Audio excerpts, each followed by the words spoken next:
ఆంధ్రప్రదేశ్లోని పార్వతీపురం మన్యం జిల్లాలోని కేవీకేని ఉద్యాన విద్యార్థులు సందర్శించారు. రావెప్లో భాగంగా గరుగుబిల్లి మండలం ఉల్లిభద్ర ఉద్యాన విద్యార్థులు రస్తాకుంటుబాయి కేవీకేని సందర్శించి అక్కడి శాస్త్రవేత్తలు పండిస్తోన్న వివిధ రకాల పంటలు, వాటి వివరాలు సేకరించారు. అలానే సమీపంలోని ఆయిల్ పామ్ ఫ్యాక్టరీని సందర్శించి నూనె తయారీ విధానంపై అవగాహన పెంచుకున్నారు. ఎప్పుడు తరగతి గదుల్లోనే కాకుండా బయట ప్రాక్టికల్గా ఎక్స్పోజర్ అవుదామని మేము ఈ విజిట్కి వచ్చాము. ఫస్ట్గా మేము చెప్పాలనుకుంటే ప్రాసెసింగ్ యూనిట్కి వెళ్ళాము. అక్కడ ఆయిల్ పంప్ ప్రాసెసింగ్ జరిగింది. ఆయిల్ పంప్ ప్రాసెసింగ్లో మనం స్టెప్ బై స్టెప్ అన్ని విధానాలు ఎలా చేసుకుంటామో తెలుసుకున్నాము. జోన్ 10 కృషి విజ్ఞాన కేంద్రమైన రస్తకుంటబాయికి వచ్చాము. ఇక్కడ ప్యాషన్ ఫ్రూట్, ఆర్కిడ్స్ ఇలా చాలా తెలియని మొక్కల్ని చాలా చూసాము. మా ప్రొఫెసర్స్ అందరూ ఆయిల్ పంప్ విజిట్ తీసుకెళ్లారు. అక్కడ మేము చూసిన దానిలో అక్కడ మిషన్స్ అన్నీ ఎలా యూజ్ చేస్తున్నారు, పవర్ తక్కువ యూజ్ చేసి వేస్ట్తో ఫర్దర్గా పవర్ని యూజ్ చేయడం కానీ, ఆయిల్ పంప్ ఇప్పటి నుండి ఎలాగైతే ఆయిల్ బయట తీస్తున్నారు దాన్ని యూజెస్ అవన్నీ బాగా మాకు చెప్పారు.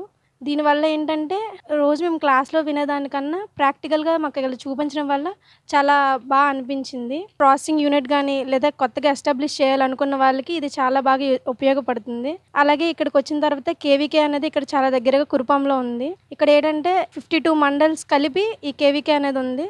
ఇక్కడ చాలా మంది రైతులకి యూజ్ అయ్యేలాగా ఇక్కడ చాలా వరకు పంటలు అనేది పండిస్తున్నారు. మా పాఠ్యాంశంలో భాగంగా ఆయిల్ పంప్ ప్రాసెసింగ్ ప్లాంట్కి, అదేవిధంగా రస్తకుంటబాయిలో ఉన్న కేవీకే అంటే కృషి విజ్ఞాన కేంద్రాన్ని విజిట్కి వచ్చాము.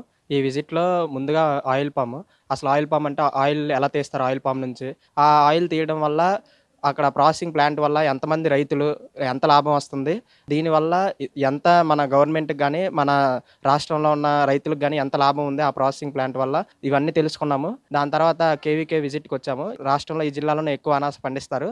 దాంతోపాటు ఎక్కువ పండించే పంట క్యాషు పంట. ఆ క్యాషు పంటలో అంతర పంటగా ఎలాగా అనాస పంటను ఎలా వేసుకోవాలి, అంతేకాకుండా పూల మొక్కల్లో ఆర్కిడ్స్ అనే వాటికి వాల్యూ ఎక్కువ ఉంటుంది. రైతులకి ఇంట్రడ్యూస్ చేయడానికి కేవీకే వాళ్ళు రీసెర్చ్ చేస్తున్నారు. ఆ మొక్కల్ని చూసాము. అంతేకాకుండా ప్యాషన్ ఫ్రూట్ మొక్కని, అంటే ఇప్పటి వరకు మేము ప్యాషన్ ఫ్రూట్ పేరు విన్నాం కానీ మొదటిసారిగా ఆ మొక్కను చూసాము. ఎలా ఉంటుంది, దానివల్ల ప్రయోజనాలు ఏంటి అని తెలుసుకున్నాము.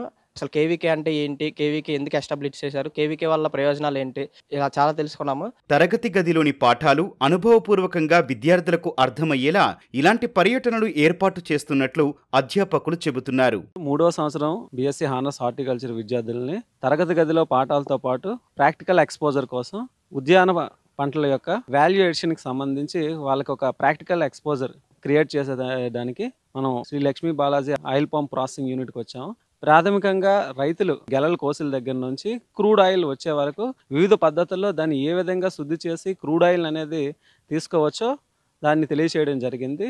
అదేవిధంగా కేవీకే రస్తకుంటబాయి ఈ కేవీకేని పిల్లలకి ప్రాక్టికల్ ఎక్స్పోజర్ కొరకు తీసుకురావడం జరిగింది. ఈ ఎక్స్పోజర్ విజిట్లో భాగంగా పిల్లలకు కూడా శాస్త్రీయంగా, సాంకేతికంగా కూడా ఏ విధంగా అయితే పంటలను పండిస్తున్నారు, ఫీల్డ్ లెవెల్ డెమాన్స్ట్రేషన్స్ ఎలా జరుగుతున్నాయి, సో ఇవన్నీ కూడా చాలా చక్కగా ఎక్స్ప్లెయిన్ చేయడం జరిగింది. తరగతి గదిలో 4 గోడల మధ్యనే చదువుకున్నారు కానీ ఎప్పుడూ ఆర్కిడ్స్ని ఎప్పుడూ చూడలేదు. ఫస్ట్ టైం ఆర్కిడ్స్ని చూశారు. నెక్స్ట్ ఇంకా ఇక్కడ జరిగిన పైనాపిల్ కోసం కూడా ఎప్పుడు చదవనే. పైనాపిల్ మన దగ్గర గ్రో అయ్యే పంట ఏ రకం అంటే సింహాచలమే మనం మొత్తం పండిస్తున్నాం. 10,000 దిగుబడి కూడా రాదు. అదే ఇప్పుడు సింహాచలంని రీప్లేస్ చేస్తూ మారిషస్ మాత్రం మనకి ఇంకా ఎక్కువ దిగుబడి వస్తుంది. దీన్ని మనం ఫీల్డ్ ట్రయల్గా కండక్ట్ చేస్తున్నారు రస్తకుంటబాయిలో. అలానే ఇంకో కొత్త రకం పంట ఏం చూసాము అంటే ప్యాషన్ ఫ్రూట్ని కూడా మనం కమర్షియల్గా కల్టివేట్ చేయొచ్చు. ఇది కూడా గ్రో అవుతుంది. దీని నుంచి మనం వివిధ ఉత్పత్తులను కూడా తయారు చేసుకోవచ్చు. Squash, fruit juices, jams, jellies అలాంటివి కూడా మనం ప్రిపేర్ చేసుకొని దాన్ని కూడా మనం కమర్షియలైజ్ చేస్తే రైతులకు ఉపయోగపడుతుంది. సో ఇవి చూడడం వల్ల విద్యార్థులకి ఏంటంటే వాళ్ళకి ఎక్స్పోజర్ వచ్చి వాళ్ళు కూడా డెవలప్ అయ్యి వాళ్ళకి ఒక అవగాహన వస్తుంది. కాబట్టి వాళ్ళు ఫ్యూచర్లో ఏదైనా ఎస్టాబ్లిష్ చేయాలి అనుకుంటే వాళ్ళకి ఒక ఆలోచన కలుగుతుందని చెప్పేసి వాళ్ళకి ఫీల్డ్ విజిట్కి తీసుకొచ్చాం. క్షేత్రస్థాయి పర్యటనలు విద్యార్థుల భవిష్యత్ ప్రణాళికలకు చక్కగా ఉపయోగపడతాయని, అలానే సొంత మార్కెటింగ్ అవకాశాలను సైతం పెంపొందించుకునే అవకాశం ఏర్పడుతుందంటూ శాస్త్రవేత్తలు వివరించారు.